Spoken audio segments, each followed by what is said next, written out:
This is The Top, where I interview entrepreneurs who are number one or number two in their industry in terms of revenue or customer base. You'll learn how much revenue they're making, what their marketing funnel looks like, and how many customers they have. I'm now at $20,000 per talk. 5 and 6 million. He is hell-bent on global domination. We just broke our 100,000 units sold mark. And I'm your host, Nathan Latka.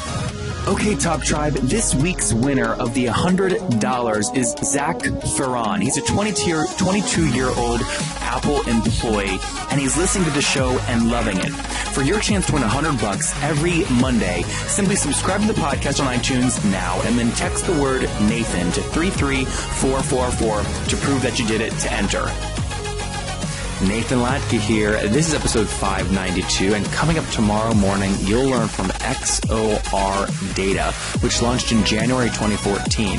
And now, in over 12 months, they put in $800,000 just to build the software. Now, they've raised $6 million to date, and they just announced on the show they raised an additional $2 million for $8 million total. They're up to 10 people now. Good morning, everybody. Nathan Latka here, and our guest today is Alex Fishman. He is the founder and CEO of a company called Bugsee.com, which we're going to learn all about. Alex, are you ready to take us to the top? Yes, thank you very much for having me. Good. So tell us what Bugsee does and how do you make money? Hi. So, again, thank you very much for having me today, Nathan. My name is Alex Fishman, and I'm the founder of Bugsee.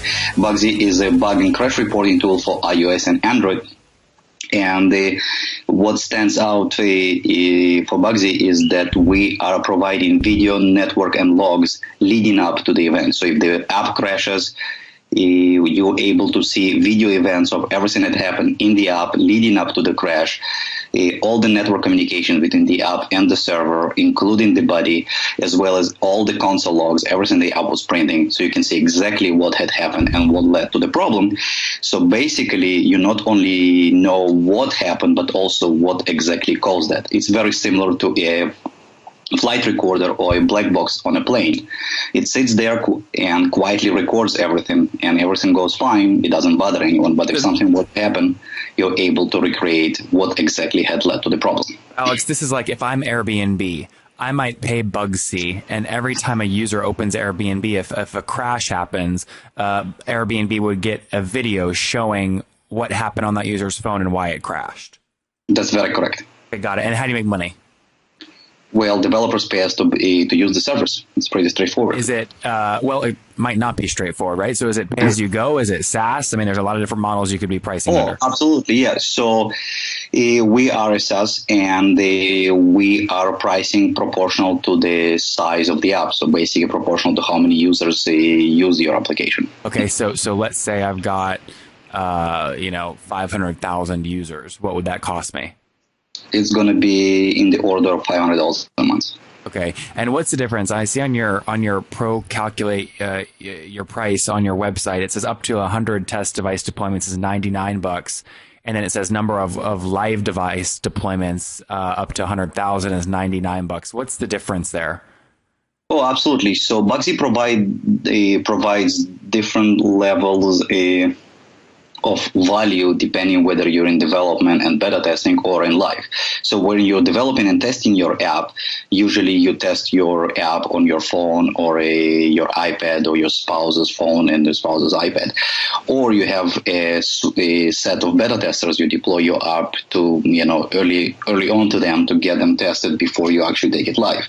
So there the numbers are very, very small, right? And every bug you catch there, it's much more important, to catch it as early as possible before you go live. So that's basically the idea of test deployments. And when you take it live, then obviously the orders of magnitude of users is very, very different. And then we scale at 100,000 users. And what is if we just take an average, what's the average customer paying you per month? We're not ready to talk about that. Why? Because... Are you close to revenue? Do you have revenue? We do have a little bit of revenue, but we just started. Okay, so that's why you're not ready to talk about it. You just launched it. That's very correct. Why don't you do it? We started working on this in January of 2016, so we're about a year old.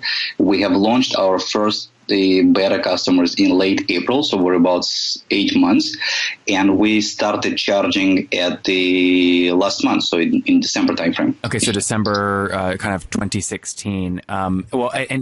This is, Alex, this is an important kind of part of any company when they're launching, so I'd love for you to be transparent here if possible. It's super valuable, even if the numbers are small. How many customers do you have paying you a month in? We have very few customers paying us. We have 1,100 customers sign up total, and about 30% of them used it in the past months. Okay, but those aren't customers. Those are users. 1,100 users.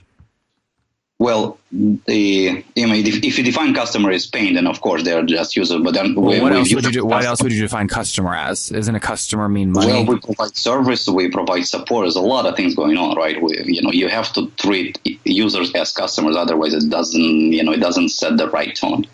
Okay, sorry, I'm asking the question in terms of how many people are actually paying for your products. That's the most direct sign of value, right? Value creation. So right. You're saying these 1,100, you're calling them customers. You're saying they've paid you for other things like service and things like that? No. Okay, no. So they're not customers. Most of them are not paying. So why do you help me understand more of the psychology there? Why do you call them customers? Because it sets the right tone within our organization in terms of support and treating them and reacting very quickly to all the customer inquiries. Got it. That makes good sense. So how many of those folks have you actually converted into a paid plan? And teach us how you're doing that, because a lot of folks listening are just in your same shoes, launching their new business. Yeah, so basically the way we look at it is most of the customers who sign up before we announce pricing, they help us to go through a difficult phase of stabilizing our SDK, and we actually gave them a very specialized free tier, not entirely free, but a significantly extended free tier for them to continue it as a small token of appreciation for everything they've done for the past 6 months. And for the new customers, obviously, they all go through the current publicly available plans. And so the way we convert new customers, we have basically 3 limitations. So number one is when you sign up, it's entirely free and fully functional, but it's limited in 3 things. One is number of test devices you can test. So if you test, as I said, on your device and your iPads, then it's free. But if you go above 10, which means you're basically testing something you're committed to release and you want to test it thoroughly, then we start charging $99 per month.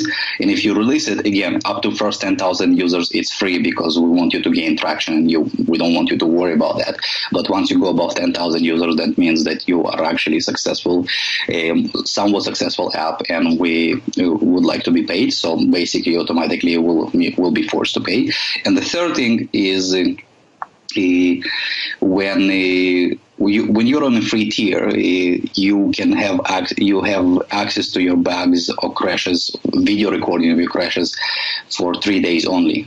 The assumption there is that if you're a small startup just playing with Bugsy to try your new app or just doing some sort of testing, then you should be able to have quick turnaround around your bugs. But if you're a big organization and you have like a whole workflow and you have team looking at that, then obviously 3 days is not enough. Then you'll be inclined to convert to be paid. It's mid-January 2017, so you're about a month into this. How many paying customers are you at currently? Very few. Like under 10? Very few. Well, what does that mean, though, Alex? That I don't understand why you're trying to be foggy here. This is really valuable to listeners who are also just launching their companies. No, I understand. It's not being foggy. We just haven't decided to disclose these numbers yet. Give us a range, under 100, under 10, under 1,000. 1,000. Okay. Under 100. Under 100. Great. That's valuable. And then talk to me more about the history. So have you guys raised capital or are you bootstrapped? Yes, we are funded by K9 Ventures, the same guys who funded Twilio, Ozero, eShares, Lyft, Lightro, if you know any of these guys. So in total, how much have you raised to date? 1.2 million. We actually, we are a reboot from a previously failed attempt, so we raised a bigger round before that, and that's a remaining capital that the investors told us to keep after we decided to shut down the previous venture. So did the cap table also reset, or do you have old investors still on the cap table? we have all the investments in the cap table, but we had to reset the cap table. So you took them from having, I'm making this up, they had a larger chunk of the cap table before when you said we're going to shut this down and restart it. Now they have less chunk of the cap table, but you were able to keep some of the capital. It's much more complicated conversation than for 5 minutes that we have left.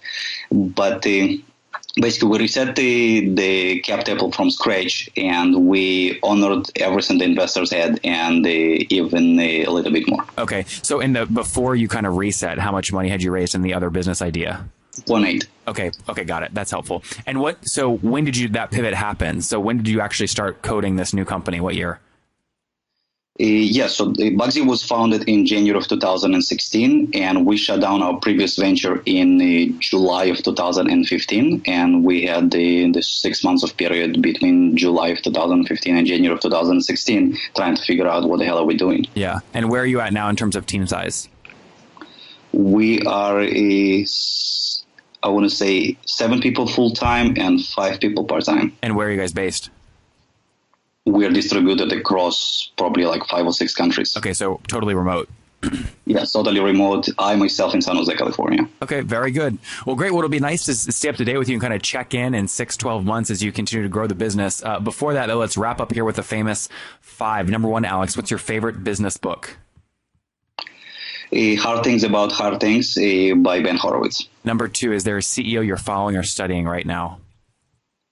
Henry Ward from eShares. Number 3, is there a favorite online tool you have, like Acuity Scheduling? I'm sorry, what? What's your favorite online tool? And Gmail. Number 4, yes or no, do you get 8 hours of sleep every night? I wish. And what's your situation? Married, single, do you have kids? Married plus 2. 2 kids? Yeah. Very cool. And how old are you? 37. All right, so last question. Take us back 17 years. What do you wish your 20-year-old self knew?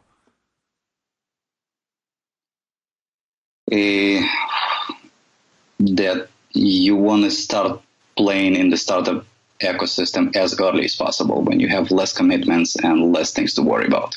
There you go, Top Tribe. Start playing in the startup ecosystem earlier. You learned today from Alex, his company Bugsy. He raised $1.8 million, which was just restructured, and has taken $1.2 million starting in January 2016 to build and grow Bugsy. They help you understand why your apps are crashing or what your users are doing on mobile apps on their own phones. He's doing this with his team of 7 distributed across many countries. Alex, thank you for taking us to the top. Thank you so much, Nathan. If you enjoyed Alex today, go back and listen to Magnus yesterday. Magnus runs Now Interact, which just closed a $5 million round of funding on an $18 million pre-money valuation, helping enterprises with omni-channel data collection. You don't want to miss that one. Hey, Top Tribe, I love giving away free money. I feel like Oprah giving away cars, and I have something special for you today. How many of you have heard our super sharp guests talk about success they've had with Facebook and Google Ads? Well, all of you listening right now, yes, if you're listening, you get $100 in free AdWords. Here's how you get it, okay? Again, thanks for listening. Get the free $100 from Google, right, when you sign up with my website host provider, HostGator. Go sign up now to get your free money. HostGator.com/Nathan. Again, that's HostGator.com/Nathan. Okay, Top Tribe, I'll see you bright and early tomorrow morning. And don't forget, before you listen to any other episodes, subscribe on iTunes right now for your chance to win $100 every Monday.